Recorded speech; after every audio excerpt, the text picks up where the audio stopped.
Hello guys, welcome to my YouTube channel Maths ज्ञान। We study about the syllabus of class 12। आज हम class 12 के syllabus के बारे में चर्चा करेंगे।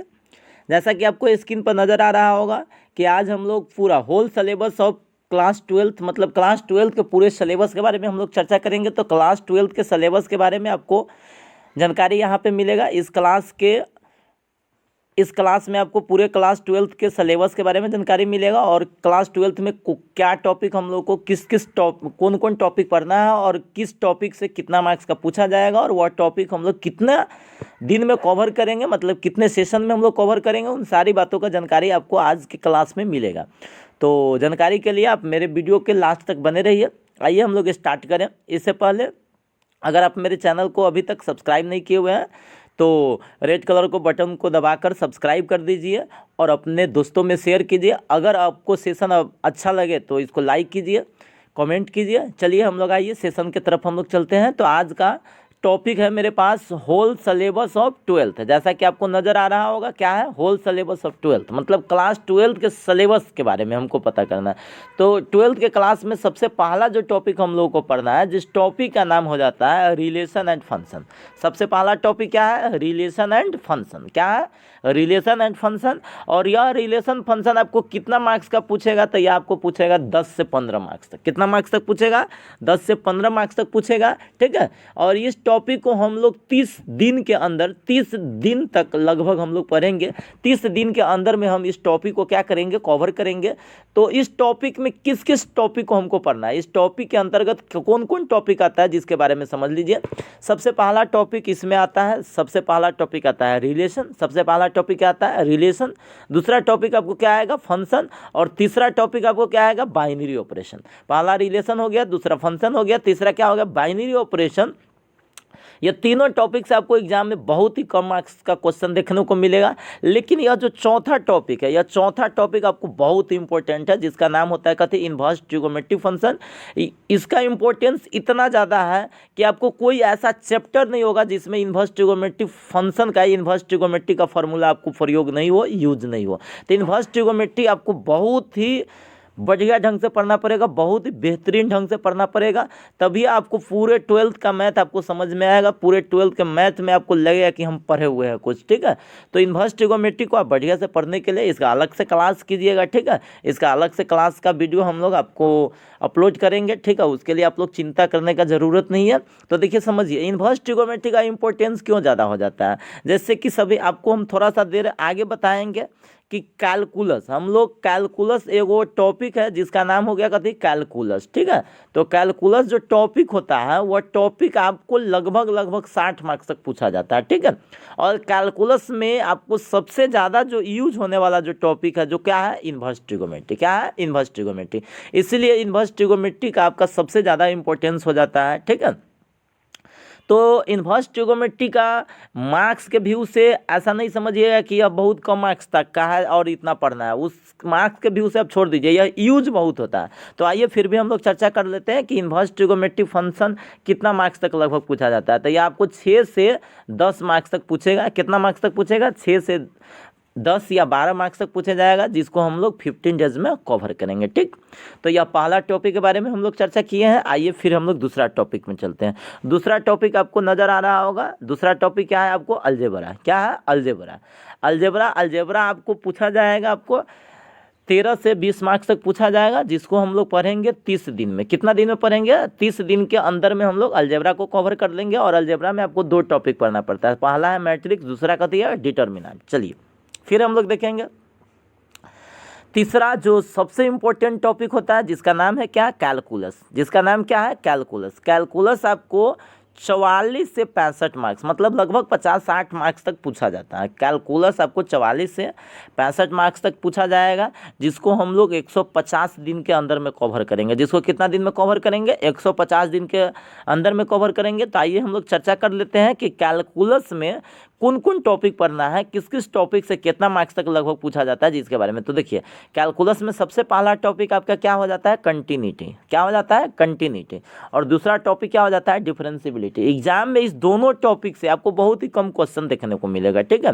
और जो तीसरा टॉपिक है जिसका नाम हो गया डिफरेंशिएशन, इससे सबसे ज़्यादा क्वेश्चन आपको देखने को मिलेगा। और यह टॉपिक आपको 10 से 20 मार्क्स तक एग्जाम में पूछा जाता है, ठीक है। और जिसको हम लोग कितना दिन में कवर करेंगे, 30 दिन में हम लोग कवर करेंगे। कितना दिन में कवर करेंगे, 30 दिन में। तो डिफरेंशिएशन में भी क्या वो टॉपिक पढ़ना है जो समझ लीजिए। पहला होता है फर्स्ट ऑर्डर और दूसरा क्या होता है, सेकेंड ऑर्डर।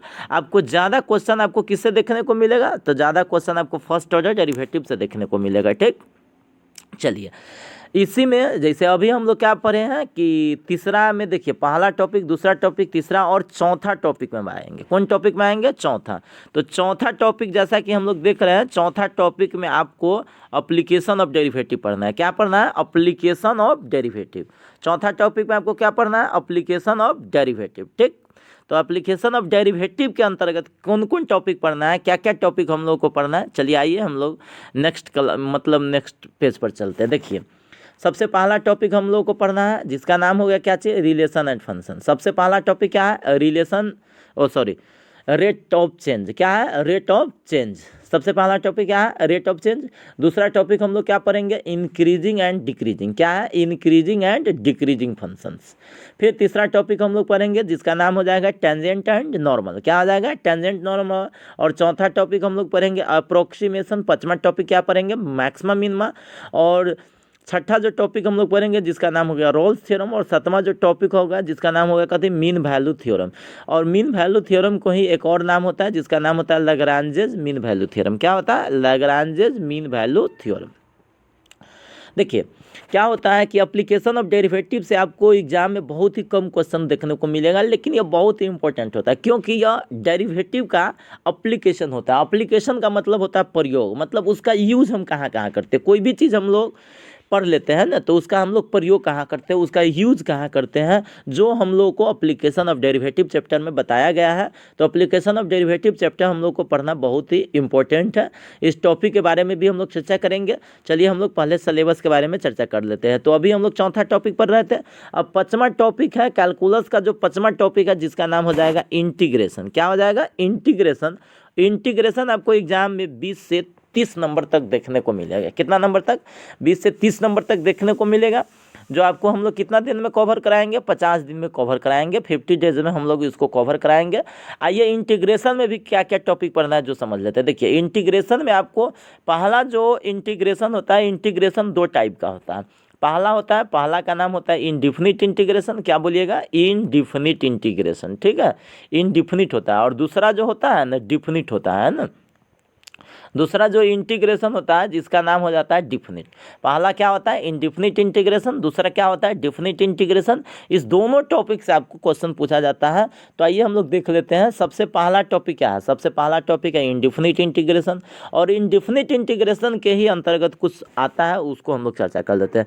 सबसे पहला है सिंपल इंटीग्रेशन, फिर है सब्स्टिट्यूशन मेथड, फिर है ट्रांसफॉर्मेशन मेथड, फिर है सम स्पेशल मेथड, और फिर है पार्शियल फ्रैक्शन मेथड, फिर है कहते हैं बाई पार्ट्स मेथड। और बाई पार्ट्स मेथड के बाद आपको पढ़ना पड़ेगा जिसका नाम हो जाएगा डिफिनिट इंटीग्रेशन, ठीक है। बाई पार्ट्स मेथड के बाद हम लोगों को पढ़ना पड़ता है कितने, definite integration. Definite integration indefinite से ही रिलेटेड होता है। इसमें सिर्फ लिमिट का प्रयोग कर देते हैं, इसके कारण इसका नाम पड़ जाता है डिफिनिट इंटीग्रेशन। अब आगे बढ़ते, फिर अगला टॉपिक हम लोग को फिर देख रहे हैं जिसका नाम हो गया कहते हैं एप्लीकेशन ऑफ इंटीग्रेशन। क्या होता है, एप्लीकेशन ऑफ इंटीग्रेशन। और एप्लीकेशन ऑफ इंटीग्रेशन का ही नाम दूसरा होता है जिसका नाम होता है एरिया बाउंडेड कर्व। क्या होता है, area bounded by the curve. Application of integration का ही दूसरा नाम होता है जिसका नाम होता है area bounded by the curve. जो आपको एग्जाम में बहुत कम क्वेश्चन मिलेगा, एग्जाम में इस टॉपिक से बहुत ही कम क्वेश्चन देखने को मिलता है। कभी कभार होता है तो सब्जेक्टिव क्वेश्चन एक डाल दिया जाता है, नहीं तो इस टॉपिक से एक भी क्वेश्चन नहीं देखने को मिलेगा। आइए हम लोग फिर 7वां टॉपिक हम लोग देखते हैं। कैलकुलस का हम लोग 7वां टॉपिक देखेंगे। 7वां टॉपिक का नाम हो गया आपको डिफरेंशियल इक्वेशन। क्या हो गया, डिफरेंशियल इक्वेशन। और डिफरेंशियल इक्वेशन आपको कितना मार्क्स तक पूछा जाएगा, 10 से 14 नंबर तक पूछा जाएगा आपको, ठीक है। इसको हम लोग कवर करेंगे 15 डेज में। 15 डेज में इसको हम लोग कवर करेंगे। इसके अंतर्गत क्या क्या टॉपिक आता है जिसके बारे में, पहला है ऑर्डर एंड डिग्री। क्या होता है? Order and degree. पहला जो हम लोग पढ़ेंगे इसमें order and degree of differential equation. दूसरा टॉपिक पढ़ेंगे फॉर्मेशन। फॉर्मेशन का मतलब होता है कोई भी चीज़ का निर्माण, तो फॉर्मेशन ऑफ डिफरेंशियल इक्वेशन मतलब डिफरेंशियल इक्वेशन हम लोग कैसे बनाते हैं। फिर सी टॉपिक हो गया आपको सोल्यूशन ऑफ डिफरेंशियल इक्वेशन, के जो डिफरेंशियल इक्वेशन बनाए हैं उससे फिर हम लोग सोल्यूशन कैसे करेंगे, उससे कर्व कैसे निकालेंगे। तो सोल्यूशन दो तरह का होता है, एक होता है जनरल सोल्यूशन, एक क्या होता है पार्टिकुलर सोल्यूशन। और सोल्यूशन निकालने के लिए आपको 3 मेथड होता है। पहला होता है वेरिएबल सेपरेशन, दूसरा होता है होमोजीनियस और तीसरा क्या होता है लीनियर। तो होमोजीनियस मेथड को कभी कभार होमोजीनियस डिफरेंशियल इक्वेशन बोल दिया जाता है और लीनियर मेथड को लीनियर डिफरेंशियल इक्वेशन कह दिया जाता है। फिर हम लोग चौथा टॉपिक में पढ़ेंगे, चौथा टॉपिक में आएंगे। चौथा टॉपिक हो गया आपका वेक्टर। क्या हो गया? वेक्टर। यह आपको हिंदी फॉन्ट था, इस चेंज हो गया, इसके लिए आप घबराइएगा नहीं। कहती है चौथा टॉपिक आपका वेक्टर है। वेक्टर आपको कितना नंबर तक पूछेगा? 5 से 10 नंबर तक वेक्टर पूछा जाता है, जो आपको 15 डेज में आप लोगों को कवर करना है। कितना डेज में? 15 डेज में आपको कवर करना है। इसमें क्या क्या पढ़ना पड़ता है जो समझिए। सबसे पहला टाइप्स ऑफ वेक्टर। क्या है टाइप्स ऑफ वेक्टर? दूसरा है सम एंड डिफरेंस ऑफ वेक्टर्स, मतलब वेक्टर्स का जोड़ और घटाव।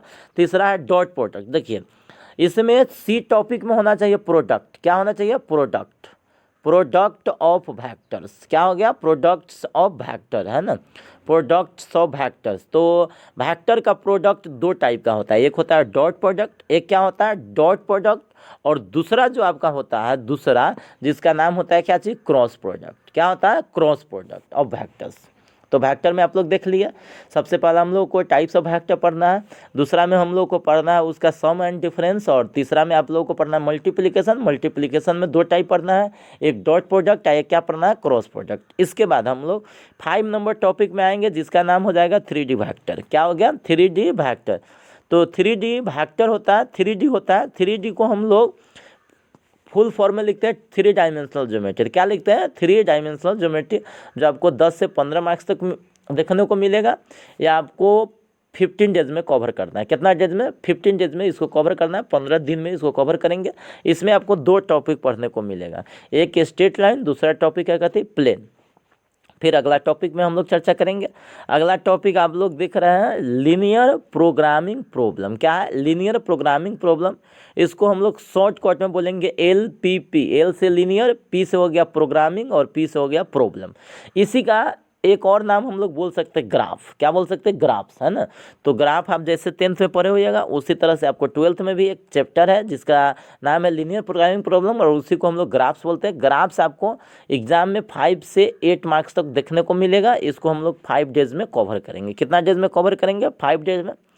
नेक्स्ट टॉपिक हो गया आपका प्रोबेबिलिटी, 7 नंबर। नेक्स्ट और लास्ट हो गया आपका टॉपिक प्रोबेबिलिटी। प्रोबेबिलिटी आपको 8 से 10 मार्क्स तक देखने को मिलेगा, मतलब 8 से 10 नंबर तक देखने को मिलेगा, जिसको हम लोग 15 डेज में कवर करेंगे। इसमें क्या क्या टॉपिक पढ़ना है जिसके बारे में, पहला टॉपिक हो गया आपको कंडीशनल प्रोबेबिलिटी। क्या हो गया? Conditional probability. दूसरा टॉपिक हो गया आपका डिपेंडेंट एंड इंडिपेंडेंट इवेंट। क्या हो गया? Dependent and independent event. और सी टॉपिक में हो गया आपका बेस थ्योरम, और डी टॉपिक में आपका हो गया random variable and Bernoulli's theorem. तो यहाँ तक हम लोगों को देखे हैं 12th के सिलेबस के बारे में पढ़े हैं, और हम लोग अब एक एक टॉपिक करके सारा टॉपिक का स्टडी करेंगे। या कोई ज़रूरी नहीं है कि हम लोग रिलेशन फंक्शन से स्टार्ट करेंगे, हम लोग किसी भी टॉपिक से स्टार्ट करेंगे, आपको समझ में ज़रूर आएगा। आप लोग हर वीडियो को देखते चलिएगा, आपको हर लेक्चर में आप लोग बने रहिएगा, तो आपको पूरा का पूरा जो भी हम लोग पढ़ाएंगे वो आपको ज़रूर समझ में आएगा।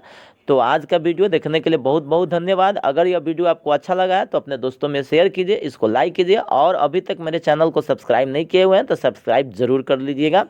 तो आज का क्लास पूरा देखने के लिए बहुत बहुत धन्यवाद।